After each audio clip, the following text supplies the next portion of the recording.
સુરતમાં માનવતાની સેવા ભાવના સાથે ઉજવાયો અંગદાન પ્રણેતા દિલીપ દેશમુખનો જન્મદિવસની ઉજવણી કરાઈ હતી।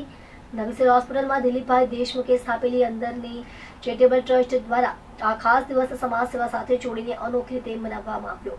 દિલીપભાઈ દેશમુખ વર્ષોથી દેહદાન અને અંગદાન જેવી મહાન માનવ સેવાના કાર્ય માટે લોકોને પ્રેરિત કરતા આવ્યા છે। તેમના જન્મદિને પણ એ જ સેવા ભાવનાને આગળ વધારતા નવી સિવિલ હોસ્પિટલના કિડની બિલ્ડિંગ ખાતે અનોખો કાર્યક્રમ યોજાયો હતો। અહીં ખાસ કરીને હોસ્પિટલમાં ફરજ બજાવતા ચોથા વર્ગના કર્મચારીઓ અને સફાઈ કામદાર બહેનોને ધાબળાનું વિતરણ કરવામાં આવ્યું હતું। શાળાની ઠંડી વચ્ચે આ મદદ તેમને માટે આશીર્વાદ સમાન બની। આ કાર્યક્રમ દરમિયાન બલૂન ઉડાડીને અંગદાન મહાદાનનો સંદેશ આપવામાં આવ્યો। અંગદાન ચેરિટેબલ ટ્રસ્ટના પ્રણેતા આદરણીય દિલીપભાઈ દેશમુખ દાદાનો આજે જન્મદિવસ છે। એમને જન્મદિવસથી ખૂબ ખૂબ શુભેચ્છાઓ પાઠવું છું। એમને અંગ પ્રાપ્ત થયા બાદ એમને પોતાનું જીવન એ અંગદાન મહાદાન અભિયાન પ્રત્યે સમર્પિત કર્યું છે। ત્યારે દાદાને વંદન કરું છું કે આજે શહેરમાં દેશમાં એવી પહેલી ઘટના છે સુરતમાં કે 4 હોસ્પિટલોમાં એક સાથે 4 લોકોના અંગદાન થઈ રહ્યા છે, જે થકી 20 લોકોના જીવનમાં રોશની પ્રાપ્ત થશે। દાદાએ જ્યારથી અભિયાન શરૂ કર્યું છે ત્યારથી સમગ્ર ગુજરાત અને દેશમાં એક અલગ પ્રકારનું જન આંદોલન બની રહ્યું છે। સ્વયંભૂ સંસ્થાઓ હોસ્પિટલો આગળ આવી રહી છે। સમાજના લોકોને એટલી જ અપીલ છે, આગેવાનો, રાજકીય સામાજિક સંસ્થાઓને, કે બ્રેન ડેથના કિસ્સામાં અવશ્ય અંગદાન કરાવે કે જે લોકો અંગદાન માટે ઝંખી રહ્યા છે, મોતના મુખમાંથી જેઓને બહાર લાવવા છે, એને કોઈને કિડની તો કોઈને લીવર તો કોઈને હૃદય પ્રાપ્ત થવાને કારણે અવશ્ય એના જીવનમાં જરૂર રોશની આવશે। આ સામાજિક સંસ્થાઓએ આગળ આવવું પડશે અને લોકોને રૂઢિચુસ્ત જે રિવાજો છે એમાંથી બહાર લાવીને સમજાવવું પડશે કે તમે અંગદાન કરો। આજે દાદાના જન્મદિવસ નિમિત્તે સિવિલ હોસ્પિટલની સફાઈકર્મી બહેનોને બ્લેન્કેટ વિતરણ કરવામાં આવ્યું, સાથે સાથે શાંતિદૂત એવા બલૂન ઉડાડીને અમે લોકોએ સમાજને એક મેસેજ આપ્યો કે અંગદાન એ મહાદાન છે અને આ અભિયાનને આપણે જન આંદોલન બનાવીએ અને બ્રેન ડેથના કિસ્સામાં અવશ્ય અંગદાન કરે। આ તબક્કે સિવિલ હોસ્પિટલના તમામ અધિકારીઓ અને નર્સિંગ એસોસિએશનની ટીમ ઉપસ્થિત રહી। ફરીથી દાદાને ખૂબ ખૂબ શુભેચ્છાઓ પાઠવું છું। આભાર। ભારત માતા કી જય। વંદે માતરમ। આપ સૌ જાણો છો તેમ નવી સિવિલ હોસ્પિટલ અંગદાન ક્ષેત્રે ખૂબ જ સારી કામગીરી કરી રહી છે। છેલ્લા 2 વર્ષથી એમને નેશનલ એવોર્ડ પણ પ્રાપ્ત થયા છે।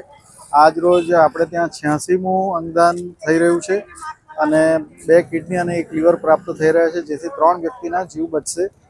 આજે જોગાનુજોગ અંગદાન ચેરિટેબલ ટ્રસ્ટના પ્રણેતા આદરણીય શ્રી દિલીપભાઈ દેશમુખ સાહેબનો જન્મદિવસ છે।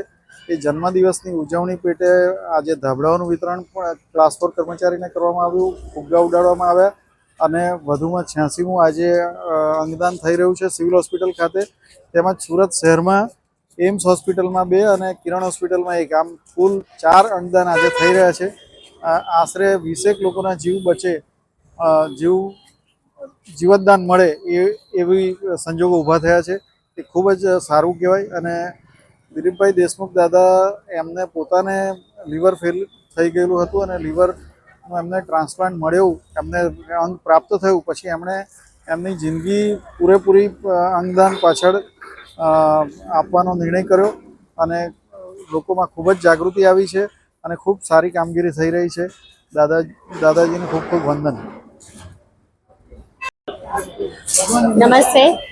આજે સુરત સિવિલ ખાતે આજે આપણા જે માનનીય શ્રી દિલીપ દેશમુખ દાદાજીની બર્થડે છે, જે અંગદાન ચેરિટેબલ ટ્રસ્ટ ચલાવે છે અને સમાજમાં એમને ખૂબ જ અંગદાન વિશેની જાગૃતિ તથા અલગ અલગ દેશોમાં, અલગ અલગ રાજ્યોમાં જઈને, અલગ અલગ ડિસ્ટ્રિક્ટ્સમાં જઈને જે રીતે અંગદાનની જાગૃતિ ફેલાવી છે, એ વ્યક્તિને આજે રિસ્પેક્ટ આપવા માટે આજે સુરત સિવિલ ખાતે તડીવાલા તથા એમની ટીમ અને સાથે સાથે સુરત સિવિલ હોસ્પિટલના બધા અધિકારીઓએ ભેગા થઈને આજે અહીંના બધા સર્વન્ટ્સ અને લોકોને કંબલનું દાન કર્યું છે।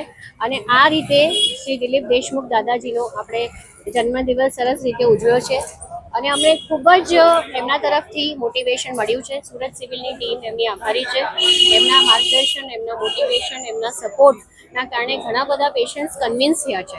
ઘણી વખત આ વસ્તુ એવી છે કે અંગદાન માટે લોકો કન્વિન્સ થતા નથી, પણ આજે સુરત સિવિલ હોસ્પિટલની ટીમ, જેમાં doctor Ritendra Mehta madam as a superintendent હાજર રહ્યા, ડૉક્ટર કેતન નાયક આરએમઓ તરીકે હાજર રહ્યા અને ગઢીવાલા જે નર્સિંગ એસોસિએશનના વાઇસ પ્રેસિડેન્ટ છે તથા હું અને મારી સાથે ઘણા બધા ડૉક્ટર્સ બી ઉપસ્થિત રહ્યા. તો તમને સર્વેને એક જ વિનંતી કે અંગદાન માટે જે પેશન્ટ્સ બ્રેઇન ડેડ થઈ ગયા હોય એને અંગદાન માટે ખૂબ જ મોટિવેટ કરવા પડે છે અને આપણે કરીએ જેથી કરીને દેશમાં જે લોકો લાખો લોકો કિડનીના વેટિંગમાં છે, લીવરના વેટિંગમાં છે, તો એ વેટિંગ લિસ્ટ પતે અને લોકોનું અંગની પ્રતીક્ષામાં મૃત્યુ ના થાય. સાથે સાથે ડૉક્ટર નિલેશ કાછડિયા બી જોડાયા હતા કે જે પ્લાસ્ટિક સર્જન છે. ઓવરઓલ અમારી બધી ટીમ આજે સાથે જોડાઈ હતી અને ફરીથી દિલીપ દેશમુખ દાદાજીને હેપી બર્થડે અને ભગવાન એમને લાંબુ આયુષ્ય આપે. એમનું ખુદનું બી ઓર્ગન ટ્રાન્સપ્લાન્ટેશન થયું છે, પણ જે રીતે મહેનત કરી રહ્યા છે સમાજ માટે એ ખૂબ જ પ્રશંસનીય છે. વન્સ અગેન સિવિલ હોસ્પિટલ તરફથી હેપી બર્થડે. Thank you.